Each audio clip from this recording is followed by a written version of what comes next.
this morning, and I've just got two shots in mind to get this high tide right about now as I'm getting here, and I want to get a shot with a wave jumping up on the seawall, up on the lighthouse from the other side from up high, and I also want to get like a longish exposure waterfall style shot with that water dripping over the seawall towards the lighthouse.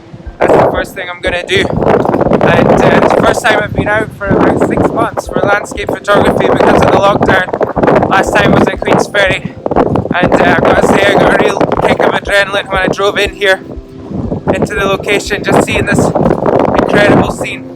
I've got my game plan, let's see how I go.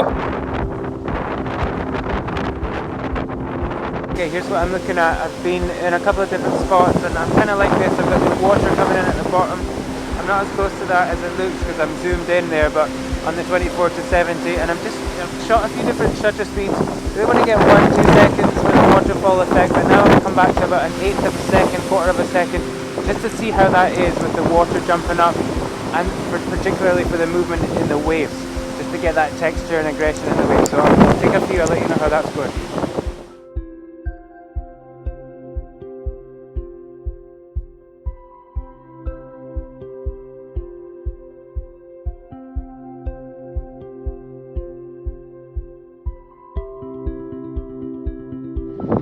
Okay, that was fun. I've shot quite a few down there, and I got just down into that spot near that little log there, and that was about as close as I'd want to get. There's a lot of water coming over at this bit, and it's safe enough, but you don't want to get completely drenched. There can always be some rogue wave that's really big. So I'm going to head up over the other side now with a longer lens, see if I can look down on this and just get that shot with the waves jumping right up with a fast shutter speed. So I'll let you know how that goes. Come over to the other side, 200.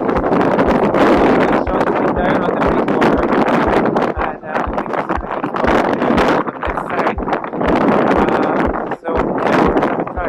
Fast shutter speed, 1,000th of a second. I'm going to get high ISO, but I'll try some slower shutter speeds as well, but I just feel like 1,000 is going to freeze the water, and that's really what you want to really capture the power of that. So let's give this a wee try.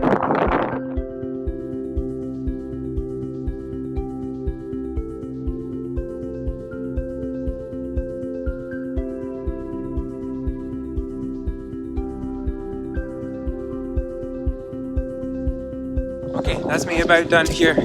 Just making my way back to the car, and that was fun. I've been hoping to do this video for a long time, just trying to get the right timing and the right conditions and so on, but that was great fun. Lots of stuff to be done down here, and everyone who owns a camera in Aberdeen is here right now, so getting busy, but you can't blame anybody. It's fantastic fun, and